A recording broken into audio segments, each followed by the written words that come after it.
Depuis plusieurs années, les entreprises disposent d'outils alternatifs pour les restructurations. Est-ce pour autant la fin des grands PSE? On en parle tout de suite avec mon invité, Alice Money, associée chez King et Spalding. Alice Money, bonjour. Bonjour Arnaud.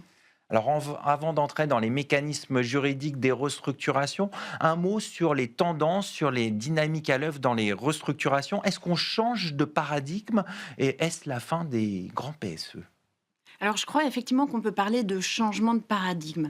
Et d'ailleurs on le voit, ce que vous disiez dans les tendances, on a eu plus de 6,5% de baisse du nombre de PSE sur l'année 2025, ce qui montre bien effectivement cette diminution et je pense qu'elle peut s'expliquer par trois facteurs. Le premier, peut-être, c'est l'acceptabilité sociale du PSE et puis le corollaire, les problématiques d'image, réputationnelle, de communication. On l'a vu de toute façon, aujourd'hui, les PSE sont beaucoup plus médiatisés. Un deuxième facteur, c'est peut-être les coûts et le risque juridique associé à ce type de restructuration. Là encore, dans ces dernières années, une inflation du coût des PSE et puis des risques juridiques. Exemple tout récent, le PSE Auchan qui avait été mis en œuvre et qui a été annulé par la justice. Donc là, on a des éléments qui retiennent les entreprises face à ces procédures. Et puis, dernier facteur, c'est effectivement l'émergence depuis 2017 de nouvelles alternatives à ces restructurations dures que sont les plans de licenciement collectif. Alors vous le dites, avec les ordonnances Macron, on a de nouveaux outils pour les restructurations issus de la négociation collective. Qu'est-ce que ça change vraiment dans l'architecture juridique des restructurations? Je crois qu'il y a un changement majeur et ce changement, c'est celui du motif économique. On a toujours eu besoin d'invoquer un motif économique. Un motif économique, ce sont des difficultés économiques importantes, significatives, des mutations technologiques, la nécessité de sauvegarder sa compétitivité ou la fermeture de l'entreprise. Donc c'est très exigeant. Et il y avait toujours ce besoin d'invoquer un motif économique. La grande différence avec les PSE qui a été apportée par ces ordonnances Macron, c'est la possibilité de mettre en place des projets de restructuration sans invoquer un motif économique, avec quand même un garde-fou, et vous le disiez, la négociation collective. Alors on va venir aux principaux dispositifs. L'un de ces dispositifs, c'est la rupture conventionnelle collective. De quoi s'agit-il? Comment peut-elle être utilisée? Alors c'est effectivement le dispositif phare des ordonnances Macron, parce qu'elle est issue de la pratique. Avant, même si on était dans le droit du PSE, c'était développer les plans de départ volontaires qui, malgré leur nom, étaient finalement des grandes restructurations.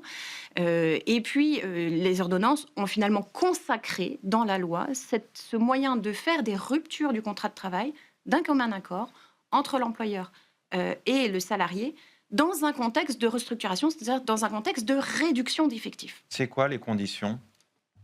Alors, les conditions, c'est d'avoir un accord collectif signé avec les syndicats. On va faire valider cet accord collectif par l'administration, un peu comme pour un PSE. On a bien ce contrôle de l'administration sur le dispositif de réduction d'effectifs.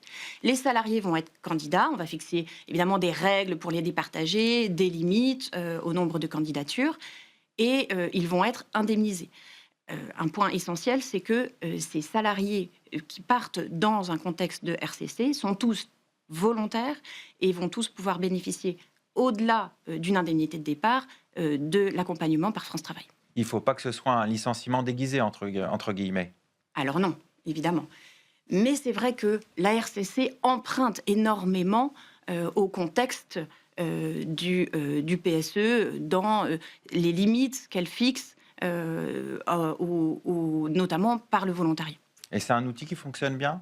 C'est un outil qui a extrêmement bien fonctionné immédiatement après les ordonnances Macron et que l'on voit légèrement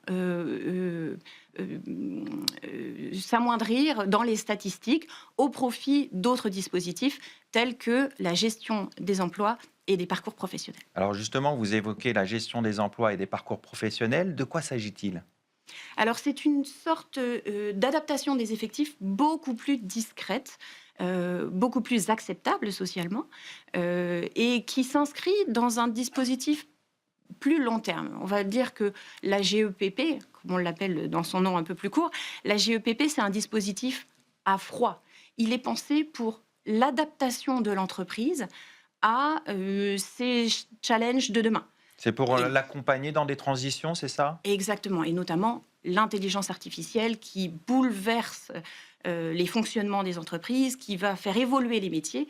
Et là, on est dans une démarche beaucoup plus liée à l'évolution du fonctionnement, liée à l'évolution des effectifs, mais elle peut servir aussi, et c'est autorisé depuis les ordonnances Macron, ce dispositif de GEPP peut servir également à réduire les effectifs. C'est quel type d'entreprises qui sont concernées par cet outil? Alors, tout type d'entreprise. En D'accord. réalité, quel que soit le dispositif, PSE, RCC, GEPP, l'important est de trouver le bon dispositif adapté à son entreprise, le bon moment pour mettre en œuvre sa procédure et surtout l'objectif à atteindre. C'est-à-dire, est-ce qu'on veut s'adapter à son environnement? Est-ce qu'on veut changer sa façon de travailler? Est-ce qu'on veut réduire les effectifs concrètement? Ou est-ce qu'on veut très précisément arriver à une organisation cible tout à fait fixe? Et là, si on veut vraiment arriver à une organisation cible telle qu'on l'a définie, il faut en passer par le PSE. Alors, un autre outil intéressant, c'est l'accord de performance collective. De quoi s'agit-il? Alors, l'apport de performance collective a cette différence avec les autres dispositifs dont on a parlé, qu'il ne doit pas viser à la réduction d'effectifs. C'est une façon d'adapter le fonctionnement de l'entreprise en imposant aux salariés, par le biais d'un accord collectif, des modifications de leur contrat de travail, de leurs conditions de travail. Par D'accord. exemple, le déménagement dans un autre site ou la capacité de réduire les rémunérations pendant une certaine période. Donc, ce n'est pas une restructuration à proprement parler. C'est un changement dans l'organisation de l'entreprise qui peut avoir finalement une espèce de contexte économique, mais qui ne doit pas avoir pour objectif de réduire le nombre d'emplois dans l'entreprise. Néanmoins, si un salarié refuse cette modification, puisque c'est quand même une modification de son contrat de travail, si le salarié refuse cette modification, il sera licencié. Mais D'accord. ce sera un licenciement qui ne sera pas considéré comme un licenciement pour motif économique. Autant vous dire qu'il y a eu un certain nombre de projets utilisant l'APC de manière parfois un petit peu extensive. Et on a récemment plusieurs Ça a été décisions. requalifié, du coup, en Exactement. PSE. Requalifiées en PSE. Et là, la sanction est très très dure, puisque comme l'entreprise n'a pas fait toute la procédure de PSE, n'a pas notamment obtenu la validation de son plan par l'administration du travail, alors toutes les ruptures qui sont intervenues sont nulles. C'est-à-dire que les salariés peuvent demander leur réintégration dans Ah l'entreprise. oui, donc les conséquences sont lourdes, en Les effet. conséquences sont extrêmes. On va conclure là-dessus. Je vous remercie, Alice Moni. Je rappelle que vous êtes associée chez King & Spalding. Merci Arnaud. C'est la fin de cette émission. Merci de votre fidélité. Restez curieux et informés.